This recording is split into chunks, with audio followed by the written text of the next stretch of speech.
My name's Curtis Thornton. I started with SGS in 2017, and my role is sales executive for the northern region of the UK. Part of my remit is working with existing clients and also new clients who are looking to bring on new standards, including ISO 27001. Ray Woodford, he's on the call, he's joining in as well, and he'll be able to answer any questions you have in relation to the standard. Ray is our product manager, and he's a qualified lead auditor as well for 27001, 22301 and 9001 as well. As I said, he's the product manager for 27001, 22301 and also 20,000 as well. So he's very much rehearsed and understands the standard. So I think it'd be a great opportunity for anyone who has any questions in relation to the standard to please ask questions at the end. That'd be brilliant.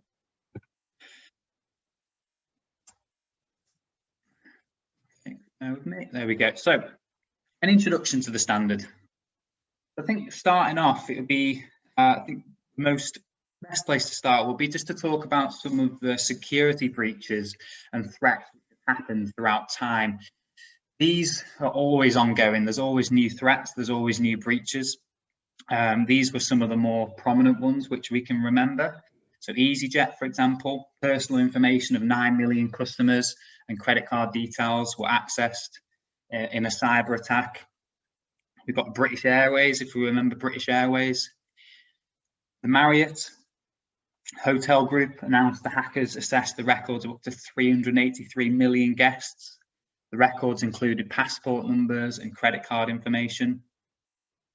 Carphone Warehouse, the attacker had installed malicious software on 5,390 tills in branches of Paris PC World and Dixon's Travel.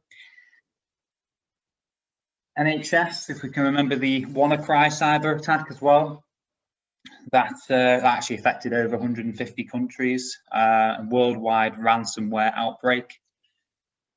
And then Bounty UK shared the personal information of more than 14 million people.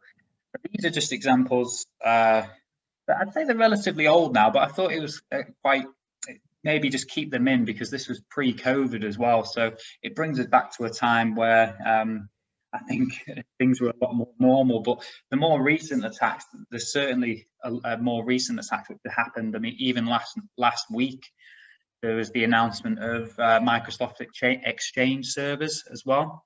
Now, this has actually affected a lot of our clients as well, in fact, and that's just down to the fact of very high level, and it's something which has affected Microsoft, and millions of organizations worldwide have been affected. So there's always attacks, but 27001 can help mitigate that risk.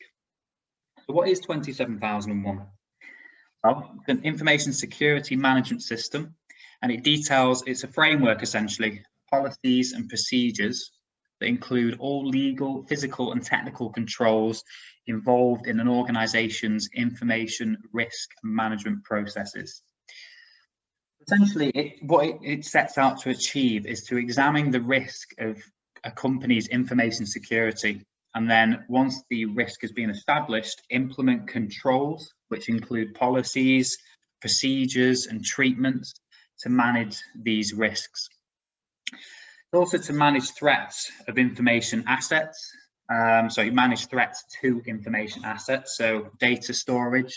You may have third-party data storage or even your own data storage, for example, as well. It's important to manage the threats to these. And also to establish, maintain and continually improve an effective information security management system, which I'll go through in more detail as well. For some of you on this webinar, it may be the first time that you're actually coming across 27001. However, for some of you, you may be familiar with various other ISOs as well. So ISO 9001, which is quality. You've got environmental there, which is 14001, and 45001, which is health and safety. The good thing about 27001, if you already have these standards, is that it does follow the same structure, which is known as Annex SL. So it can actually, if it works for your organization and if it's deemed necessary, you can actually integrate it with other ISO standards. And that's a benefit to yourselves because it can reduce repetition and obviously saves on audit time and the like as well. Just to make it clear as well, from 27001 point of view, it is suitable for any size of organisation within any sector.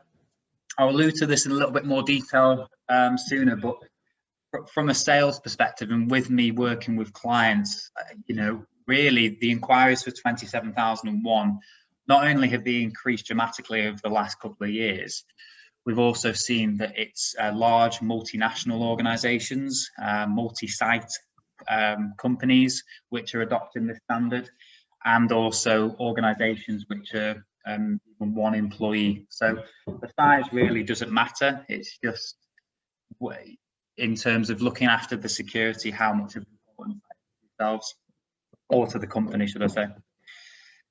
So why should you implement 27001?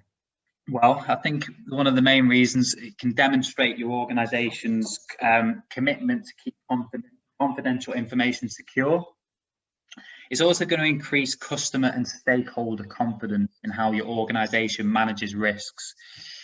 To be honest, I'd say from a sales perspective again, however, one of the main driving forces around 27001 or companies implementing 27001 mainly comes around the supply chain or your customers asking for this.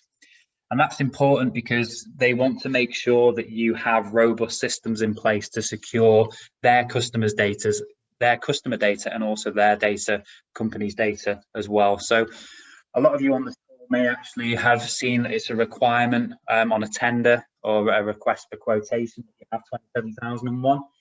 That's typically one of the main reasons that we see for companies looking to actually begin implementing the standard.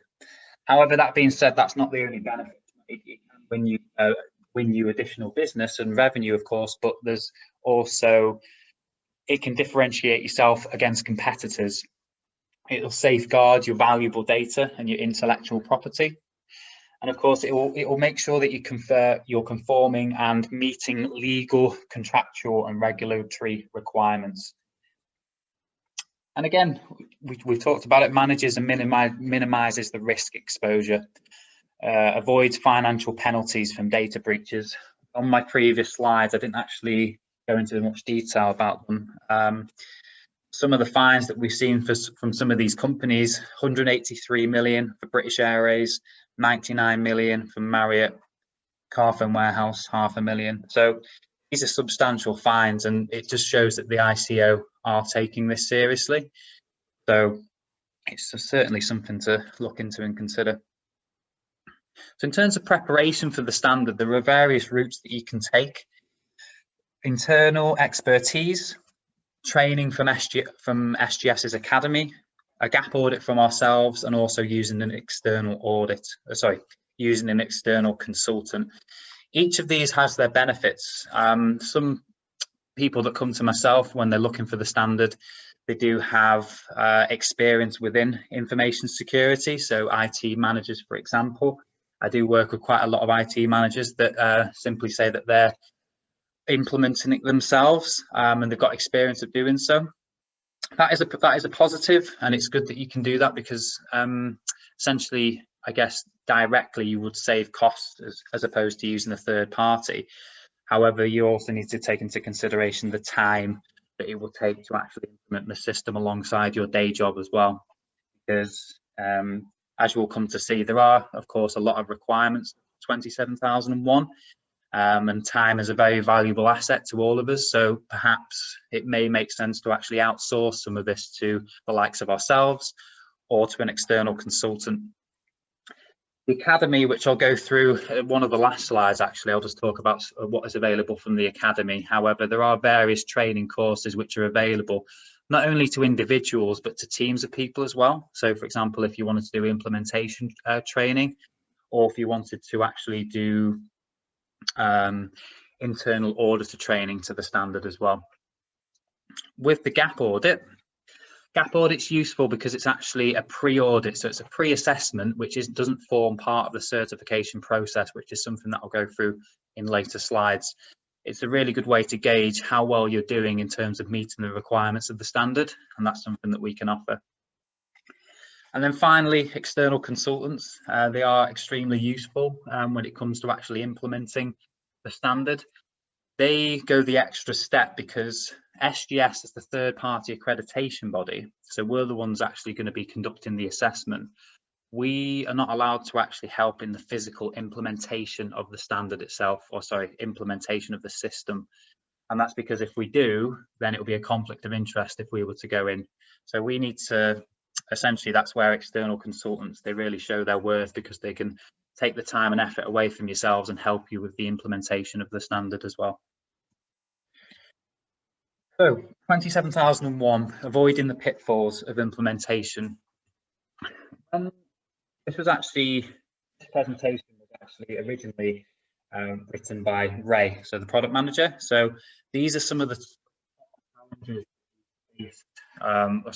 that he's faced, that he's seen that organizations faced when they're actually implementing 27001.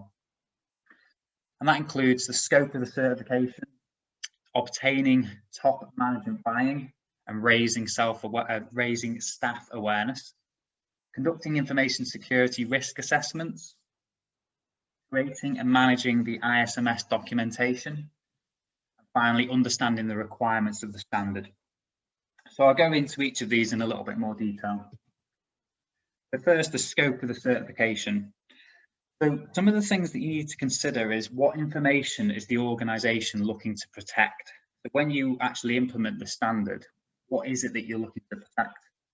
Where is the information stored? If the scope is too big, it can impact on time and costs. And finally, if the scope is too small, the company could be more vulnerable to risks that have not actually been considered.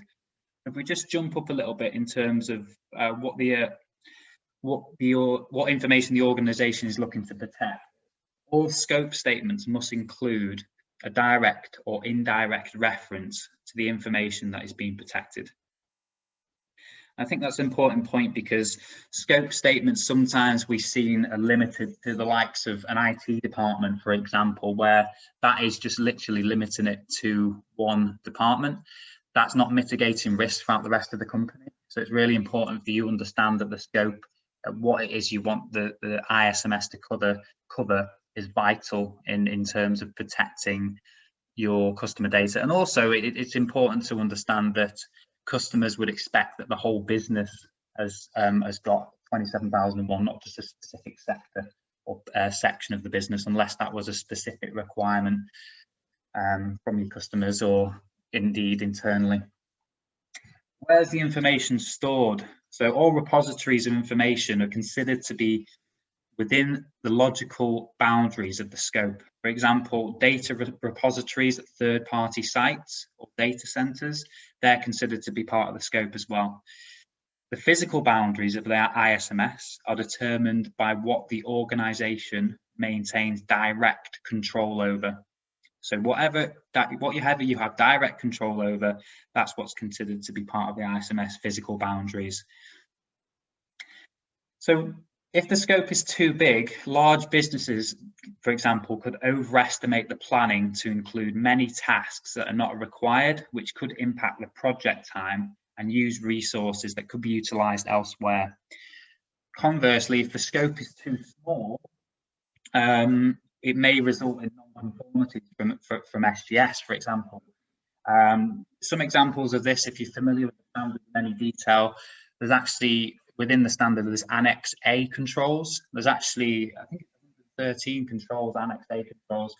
You can exclude these if there's a justification to do so. However, most of the time, the majority of these Annex A controls do apply to your organisation and business. So it's just very much worth looking over the standard or employing a third party to actually help you decipher what the scope should be. The second pitfall or consideration is top management buy-in and raising staff awareness. So from a top management point of view, it's important to make sure that there is an alignment with the business strategy to meet the organization's strategic objectives. There also it's important to recognise that there also has to be a change within and driven by all senior managers. We can see there has been, I'll just finish actually 4 bullet points. Defining roles and responsibilities, and then communication plan as well. So just in terms of some of the part of the, as part of SGS, ISMS audits we carry out, top management reviews, and we want to ensure that they're fully involved. Some of the responsibilities that we expect to see include the likes of management reporting, risk management, resource management, roles and responsibilities, metrics and reporting. Is there a communication plan, which you can see there? Auditing, management review, objectives, etc. It goes on. What we're really trying to decipher is we do, well, again, for myself, I do have some inquiries where I have, oh yeah, we need to get 27,001. So it's for me to do and me alone, essentially. I need to implement it, and essentially. That's typically what happens, or it can happen quite a lot of the time. However, when we start to go into it in more detail and we speak with the, again, we'll just use, let's just use an IT manager as an example. When we start to have meetings and discuss what the requirements of the standard are in more detail and really get to grips with the internal structure of the company, it starts to become apparent that the top management needs to have further buy-in in this, that at the end of the day, they should be the one driving it. Yes, they can delegate responsibilities, but they need to have an understanding of this as well. So everyone within the organisation should have an understanding of it.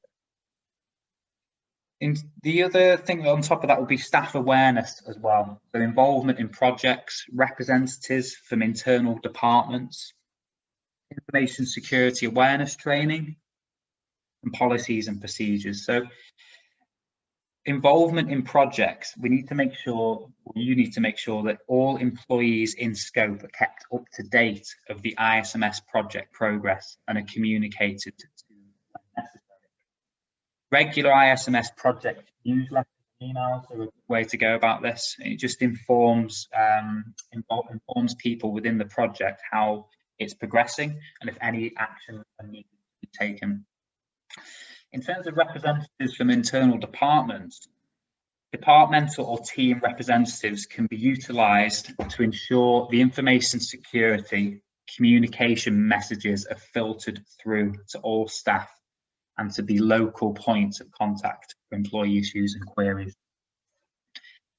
Information security awareness training, that's very important. You know, the people within the organisation do actually have an understanding of this. You know, there's going to be different training requirements for different parts of the business. So the internal auditor, for example, they're going to be expected to have be competent, of course, within internal auditing for this standard. However, you may just have an introduction to the standard for employees which have an indirect impact on the ISMS, but there needs to be competency throughout, essentially. And then staff awareness about the policies and procedures as well. So bad practices such as breaches of documented ISMS policies and procedures cause both reputational and financial damage to organisations. So it's all well and good having an ISMS in place, and you know, okay, you're looking after security, but how does that actually affect policies and procedures? Are they, one, in place, and two, are they being followed? It's really important that these policies and procedures are put in place and they can be followed effectively, because at the end of the day, if they're not, that's what can lead to breaches. Number 3, information security risk assessments. So don't implement controls without carrying out risk assessments. Consider risks related to the loss of confidential integrity and availability. Don't overcomplicate your risk assessment method. Simple. Risk treatment, and ensure that the statement of applicability identifies the selected controls and explains any exclusions. So just going back up to the top, so don't implement controls. And so ISMSs where Annex A control selection was carried out without completing risk assessment can result in security controls being incorrectly included or excluded. It's just important to make sure that a risk assessment is done prior to it, essentially, because there's no point implementing the control which not actually going to work for the business, or it's indeed actually going to make your security more vulnerable. You just need to make sure that the risks are considered in terms of the loss of confidentiality, preventing unauthorized access or disclosure to information, and safeguarding its accuracy and completeness. It's imperative, as well as ensuring that authorized users have access to information when required. Loss of any of these attributes could, in certain circumstances, actually cause commercial harm, reputational damage, or serious business damage. Number three is a really important point, and don't overcomplicate your risk assessment method. Keep it simple. First perceptions of the standard is, of course, that it is complicated, and yes, there's an awful lot to take in, but you want to make your life as easy as possible. You don't want to overcomplicate things. Risk assessments, they are actually at the core of the ISMS, and they involve establishing a risk assessment methodology that identifies, analyzes, and evaluates risks. But you want to make sure that you implement a risk assessment methodology that is easy for all relevant staff to understand, because not everyone within the organisation is going to have an IT background, so there's no point implementing a system which no one can understand apart from work within IT day to day. In terms of risk treatment, the risk treatment plan should be created and contain details of each risk identified in the risk assessment, and it should have details of the tasks required to reduce the residual risks to an acceptable level. And then ensure that the statement of applicability identifies the selected controls and explains any exclusions. There's actually 114, that was one-off. Apologies for that. So creating and managing the ISMS documentation, that's another challenge that Ray has commonly seen with organisations. You want to just make sure that you, don't produce too much documentation. The things that you see, I'll do it in a way, the things that you see is producing too much documentation. Documentation is too technical or it's too high level. Documentation doesn't cover all the requirements. Documentation update process not in place, and documentation. So these things as well, it's important. Really, just covering them. I think number 3, documentation does not cover all the requirements. The requirements include evidence of the risk assessment process and risk treatment, statement of applicability, that's important. The policy statements, so information security policy, all organisations should have an information security policy. Specific operational and procedural documentation. Management responsibilities and reviews. So you may already have management reviews within your business. This is a requirement of the standard. So what's the objectives of these responsibilities and reviews? And what is the internal audit process as well? So you also need to provide evidence of the effectiveness of the information security management system. And then finally, you need to provide evidence of the monitoring and measurement of results as well. And finally, understanding the requirements of the standard. So there are, I think I've already touched on this, but at least the first point. So external help from consultants to write the ISMS, that's one way that you can certainly begin to understand the requirements of the standard. We do work, SGS do actually work with consultants, and we have a Consultants Connect program as well. And essentially that's just a way to keep in contact with the consultants with all the information. And as well, we can recommend 3 or 4 consultants within a certain area as well, if that's something that would be useful to organisations. So again, it can familiarization of the standard with a consultant or training course. I'll go over the SGS training courses in a second. Having an ISMS team in place. I think that's really important to have that for selected teams specifically for ISMS. ISO and 27001 training, again, that could be external or internal if you've got relevant people. And then an internal audit team as well. So it's important that an internal audit team is one chosen and also competent in order to do the auditing. And then finally, that audit team has the requirements and responsibilities to be able to do it effectively. Just into a brief case study.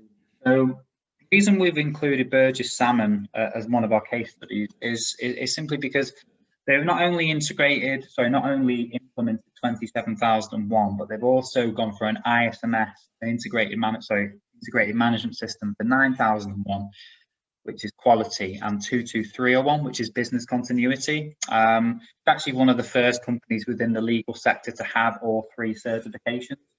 They certainly did it for, well, there's commercial benefits of having that in terms of having three standards. 22301, business continuity, just on a side note, we have seen an increase in inquiries in relation to that standard post, well, I'd say, since the pandemic began and COVID happened, simply because organisations are now looking at the supply chains and trying to understand how are people mitigating risks from a business continuity perspective, and how are people actually being able to continue to operate in difficult times, including this. This is an ISMS webinar, of course, or 27001 webinar, but we do see quite a few companies which integrate at least 27001 and 22301 together, because they can complement each other in many ways. However, back to the case study, the real aim for Burgess Salmon was to increase the performance of and improve employee engagement. Just a quick quote from them there as well. So SGS employees were friendly and engaged with relevant people from the firm to discuss various documents, talk about their experiences with the compliance process, and clarify any issues. We knew that they would challenge us, but that ultimately it would help us to get us where we wanted to be. So I've just got a few slides on SGS, because you may have come on here and you're already an existing client of SGS, brilliant. You may actually have never heard of SGS before, so I think it's just important to understand why maybe you'd like to use SGS 27001. So globally, we're the world's leading inspection, testing, verification, testing, certification company. In the UK, we're actually divided into 4 separate regions: Southeast England, South and Southwest England, Northern England, and Northern Ireland and Scotland. Each of these regions has their own dedicated team. And in the UK, SGS provide 180 27001 certificates. Finally, think global or act local. We are a multinational organisation, however, we do work on a regional basis. So, as I said at the start, I'm actually the sales executive for the Northern region. We also are managed geographically in terms of a regional manager as well. So, essentially, someone to look after all the clients within the Northern region, just using my own particular region as an example. And then auditors are based in each of these particular regions as well. So, just means that we can choose local auditors based on where you are geographically. In terms of SGS further, so our auditor training is one of the industry's strictest sign-off pathways. Our clients receive the most qualified and trained auditors. I think, Ray, if you don't mind, just to explain, because I know that when you had your introductions, you just briefly explained the pathway that you had to go through in order to be 27001 certified. If you don't mind just quickly explaining.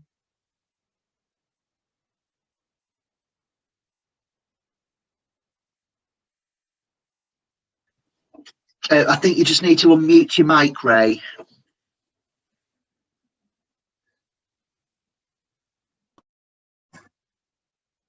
That's fine. It's okay. Well, he's going to be available at the end anyway to ask questions. But I think essentially with Ray, he, even though he had, I think it was over 20 years experience within the IT sector, and he was actually an auditor, or it's either a lead auditor or an auditor for his previous organisation. He still had to go through a stringent process in order to become 27001 signed off. It's just really the reason why I think that's important just to recognise is that we do take competency seriously within SGS. We have to take it seriously, one, from a Ucas perspective, because we need to actually provide evidence that we're sending over auditors which are competent to do jobs. However, we also do it from an SGS perspective internally, just because we do want to have that higher class of auditor, and we do get feedback in that regard as well. So just really to make you aware. And again, on that, Curtis, the competence, we're probably the strictest CB, because we do have contractors who work for different CBs, and they all say that SGS are very, very stringent with the way we sign off our auditors. So, for example, when I joined SGS, I'd done something like 250 ISMS audits. They put me in as a trainee, and it took me 6 months to get signed off. So observing audits, 30 days auditing, and then having 2 observed audits as well before you get signed off. So it is very, very stringent. So we don't sign anybody off unless they've got all of the skills required. So we pride ourselves really on the level of our auditors. That's our main selling point, really. Yeah, absolutely. That's really good feedback. I think Curtis showed you the feedback from clients on the level of the audits we do. Yeah, no, absolutely. And one of the things I was going to say as well is if you'd like to, we can talk about that later. But in terms of wanting any feedback from some of the clients that we've worked with in the past, we'll provide case studies and referral testimonials, etc. So anyway, in terms of I touched on that with Burgess Salmon. We tend to do integrated audits for 27. We do individual audits for 27001, but we do also do quite a lot of integrated audits as well. So integrated. Yeah, on that, Kurt, we've got all of our 27 auditors are multi-skilled. So we do. If you have got 9,223 for example, we've got multi-skilled auditors who can do all the standards. And when I joined, I was just a 27 audits, but now I can do 4 or 5 standards. So it's just a training there. We just keep training them up. We've got multi-site, multi-scope standards for all of our auditors. Really, try and train them all up. Brilliant. No, and just goes to show that the ongoing training is there really. And I think another part is that them versus us war. We do want to break that down. We know it can be daunting from an auditor perspective, and a third party coming in. However, we're very much there to actually help you and ensure that you're getting the best out of the ISMS audit itself. In terms of longevity of the company, we actually established in 1878, and of course we've come to be the largest assessment certification body. And then finally, well, at least for this slide, we strive to help to maintain certification year after year, just by offering opportunities of improvement, really.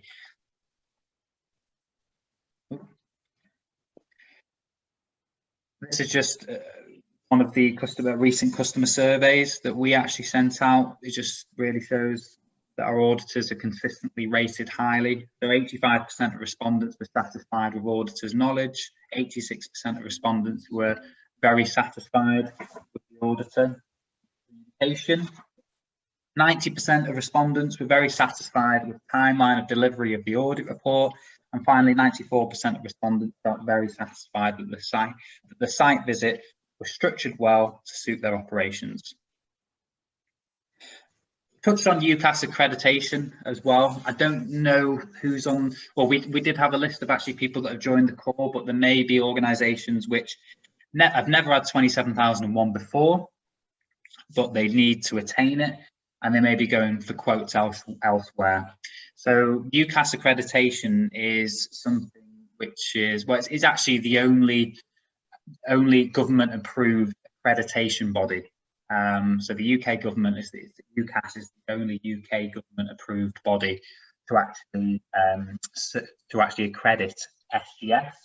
So if you see a Ucas ISO 27001, which is Ucas accredited, you can ensure that actually will minimise risk, saves money, enhances reputation, opens opportunities, and decreases potential product failure.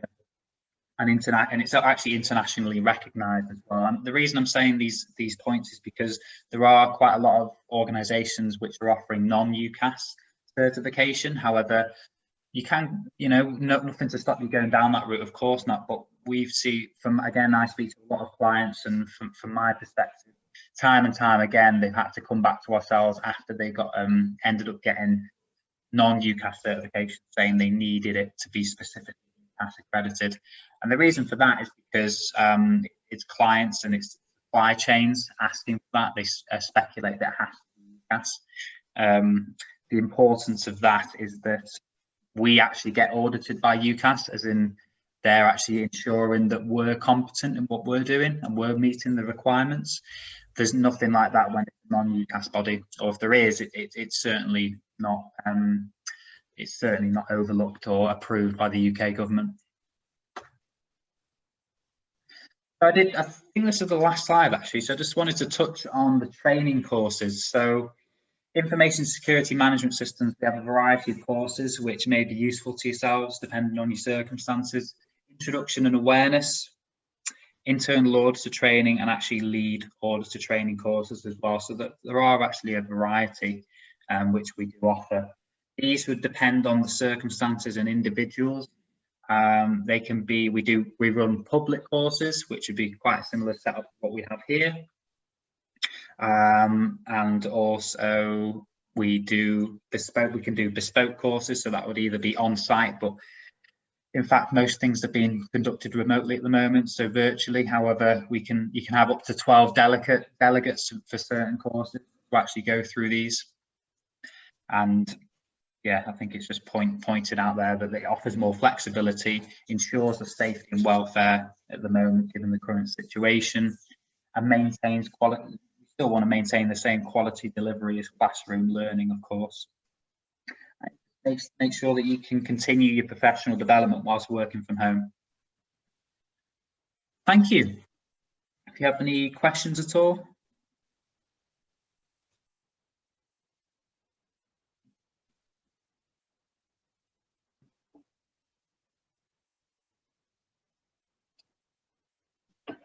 Not sure if there's any questions that were asked throughout the webinar. Yes, we've had a couple come through. We've got one here from Neil Harrison. Can internal audits be carried out by a consultant going forward as opposed to employees? Ray, that's probably one best suited for yourself. Can you repeat that, Freddie? Sorry, I missed that. 1 second, they've just disappeared again.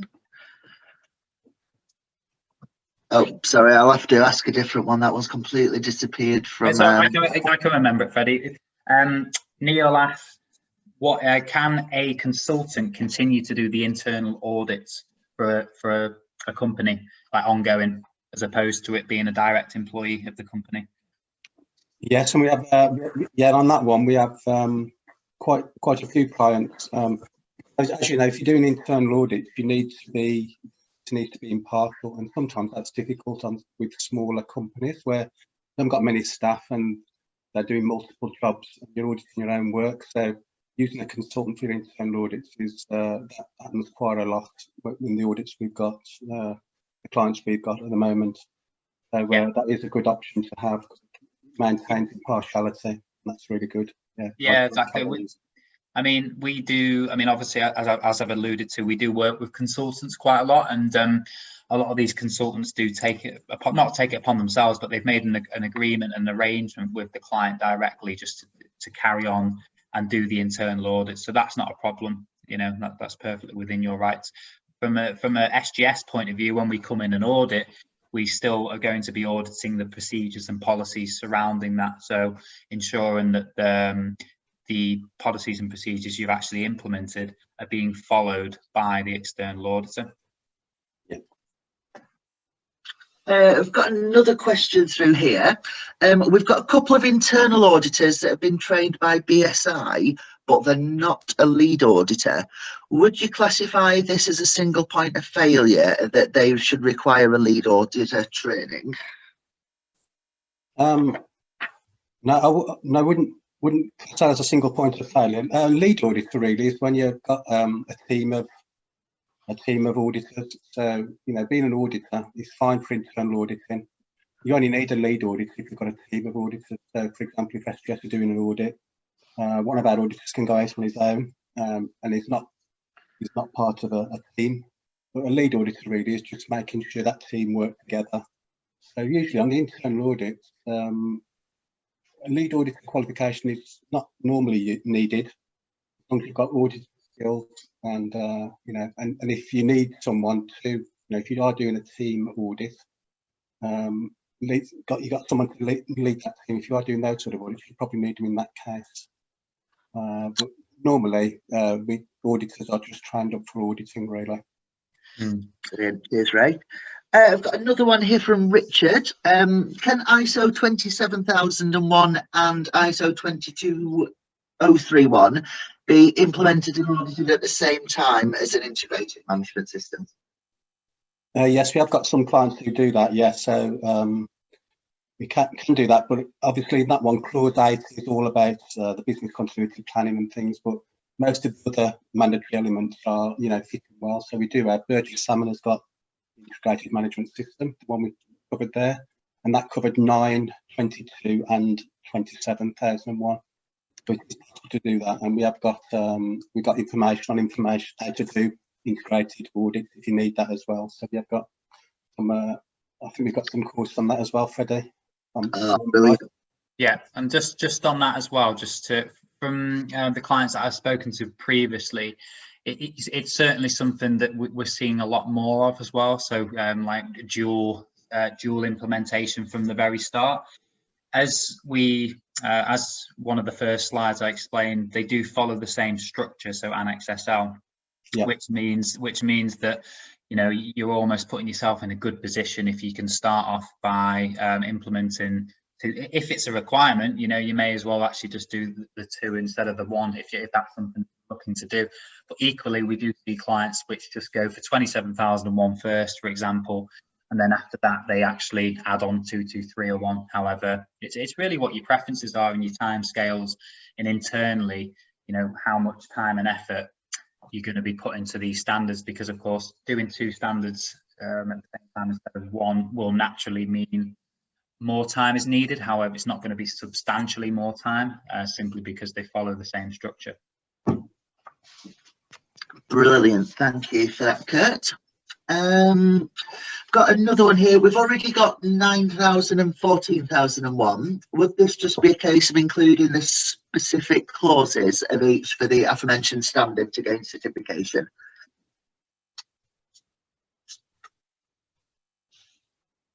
Ray, you're probably best for that one. Can you say that one again, Freddie? I didn't hear that one. Yeah, sorry. They've already got 9 and 14001. Yeah. Would this just be a case of including the specific clauses to gain the certification to 27? Well, 9 and 14 would use the same mandatory clauses, but obviously with 27001, you've got 114 controls that you have to do as well. So you have to have a statement of applicability as well. You have to create that. So the mandatory elements, things like internal auditing, management review, corrective action, context of the organisation, that'll all be the same. But obviously with 27001, you have got these 114 clauses, information security, that you have to either include or exclude, depending on what your company, what your ISMS looks like. So there is some more work on top of that. You can't just for the mandatory clauses. There are 114 other controls you have to take into consideration as well. So there is quite a bit of work on that to do before you can get 27,000. Thanks, Ray. We've got a question here from David. With ISO 27001 implemented and certified by SGS, could a legal negligence claim be made against SGS if there's a data breach? No, well, I don't think so. No, I don't think it would be. No, we haven't had anything yet come through. But no, I don't think it can be. No. Well, yeah. Okay. So just to kind of elaborate on that. So we're SGS as a third-party body. We are confirming that we're confirming that your management systems meet the requirements of the standard. Ultimately down to the organisation as to whether whether you are competently whether you are actually mitigating the risk, and if you do have a breach, then it would of course ultimately be down to the company in terms of their management of that, because we're just certifying against a management system and a standard. Yeah, we're not doing legal audits, are we? So that's no, but that being said, that we have had circumstances in the past which have actually prevented organisations from getting like legal fines, from getting huge legal fines and costs, etc. Because we may come in and find a major breakdown in the system, which has not been spotted by yourselves, but it could be a potential breach waiting to happen, but we've spotted it before it actually has happened. So we have had circumstances like that in the past. So you would get a major non-conformity, a minor or a major non-conformity from ourselves, which you can rectify and you can close that loop within a certain period of time. So that's not a problem. But you've also actually mitigated that risk of it actually occurring. So that's really where yes, can show their worth, and quite a few examples of that as well. Thank you very much, guys. We've got one here from Neil. Is there an expectation for all staff to receive, say, a 10-minute awareness training each month, or does it have to be more regular? There's no set. All it says in the standard is it's got to be regular awareness training, and normally you would see companies having like an annual awareness training session, and also throughout the year send out communications to staff, saying things are changing. So they keep the staff regularly communicating on any changes and anything to do with the ISMS that needs to be communicated to them. And most of the companies we have will have usually do a duty awareness training course each year, like a refresher, and also for new starters, there'll be as part of the induction there'll be an ISMS overview, like a training course for all the new starters as well.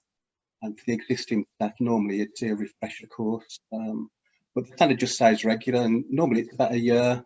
It's usually annual, but obviously you need to keep your staff informed by your communication. So there is a section on communication in the standard where you have to keep all your employees up to date with everything that's going on from the top to the bottom of the company, really, to do with the ISMS.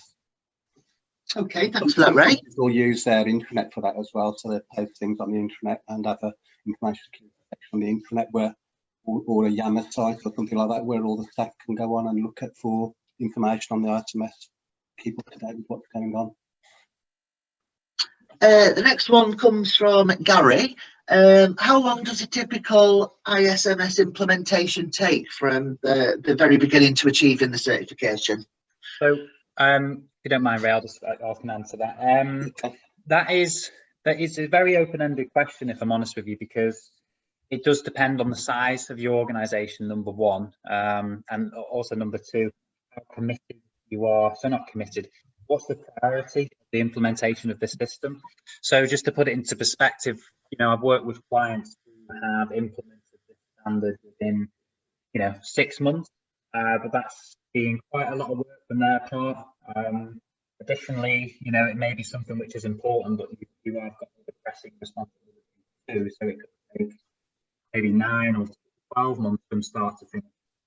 When I get initial inquiries, for example, they've implemented nothing, they don't know anything about the standard, they don't know information, etc.